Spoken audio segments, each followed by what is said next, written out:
Tasty ট্রিটের বানগুলা যারা খেয়েছেন তারা জানেন দেখতে যেমন সুন্দর লাগে, খেতে তেমন একটা ভালো না লাগলেও কিন্তু আমার কাছে দেখতে বেশ ভালোই লাগে। ডিজাইনগুলো খুব সুন্দর হয় তাদের। তো আজকে চেষ্টা করেছি তাদের মতো কিছু একটা বানানোর।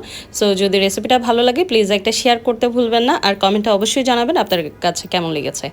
তো প্রথমে হচ্ছে আমি 3 কাপ এখানে ময়দা দিয়েছি। 3 কাপ ময়দার সাথে সব কিছুই 3 চামচ করে, মানে দুধ, চিনি এগুলো হচ্ছে সব কিছু 3 চামচ, লবণ দিয়েছি 1 চামচ, ইস্ট দিলাম 1 টেবিল চামচ করে। দেওয়ার পর সব কিছু ভালো করে মিক্স করে এবার হচ্ছে হালকা কুসুম গরম পানি দিয়ে আমি ডোটা করেছি। আপনারা চাইলে কুসুম লিকুইড মিল্ক দিয়েও করতে পারেন। সো যাই হোক, এভাবে সব কিছু ভালো করে মিক্স করে নেওয়ার পর ডোটাকে রেস্টে রেখে দিয়েছি প্রায় 2 ঘন্টার জন্য। 2 ঘন্টার জন্য একটা গরম জায়গার মধ্যে বা রান্নাঘরে যে কোনো একটা পাশে রাখতে পারেন, ডোটা অ্যাক্টিভ হয়ে যাবে। এবার এই 3 কাপ ময়দা থেকে আমি হচ্ছে টোটাল 3টা মানে বড় বড় লেচি কেটেছি। আর টোটাল আপনারা ধরতে পারেন মানে 1 কাপ দিয়ে একটা লেচি হবে, এরকম পরিমাণ করে ডোটা করতে হবে। মানে লিচিটা কাটতে হবে যেন আপনার রুটিটা বেশ ভালো মোটা হয়। তো এইভাবে মোটা সাইজের করে কেটে নিয়ে আমি হচ্ছে মানে রুটিটা বেলে নিয়েছিলাম। রুটিটা বেলার সময়ও অনেক বেশি মোটা রাখতে হবে, মানে মিডিয়াম সাইজের করে বেলবেন তাহলে মোটাটা ভালো হবে। তারপর প্রায় 10 থেকে 15 মিনিটের জন্য রুটিগুলো আবার রেস্টে রেখে দেবেন। রেস্টে রেখে দিলে কি হবে, এটা ফুলে যাবে আবার।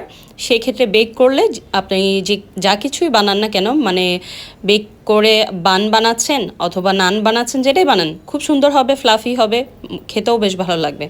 তো আমি এখানে কি করেছি, 2টা ডিজাইন করেছি। প্রথমত হচ্ছে একটা গোল শেপ করে নিয়েছিলাম, শেপ করে ওটার উপরে টমেটো সস দিয়েছি, চিজ দিয়েছি, সাথে হচ্ছে অরিগ্যানো দিয়েছি এবং সামান্য পরিমাণ চিলি ফ্লেক্স। এখানে পুর হিসেবে কিন্তু অন্য কোনো কিছুই আমি আজকে ব্যবহার করিনি।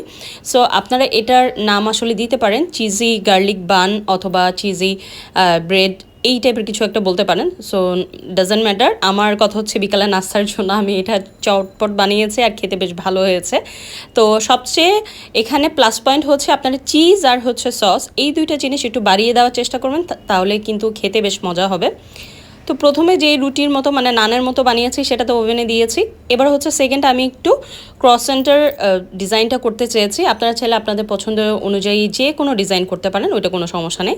এবার হচ্ছে এই যে আমি যে বানের উপরে যে লিকুইড দুধ দিয়ে যে ব্রাশটা করছি, এই পর্যায়ে আপনারা চাইলে টমেটো সসটা দিয়েও কিন্তু সুন্দর করে উপরে ব্রাশ করতে পারেন। সেক্ষেত্রে কালারটা একদম এরকম রেডিশ আসবে, দেখতেও খুব সুন্দর লাগবে। আর উপরে যদি হালকা আরও একটু চিজ ছিটিয়ে দিতে পারেন সেক্ষেত্রে তো আরও ভালো।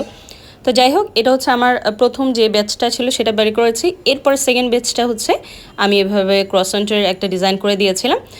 এটা আমি সার্ভ করেছি পটেটো মেয়োনিজ দিয়ে, খেতে খুবই মজা। মানে সো ওভারঅলি এই হলো আজকের রেসিপি। যদি ভালো লাগে প্লিজ একটা শেয়ার করতে ভুল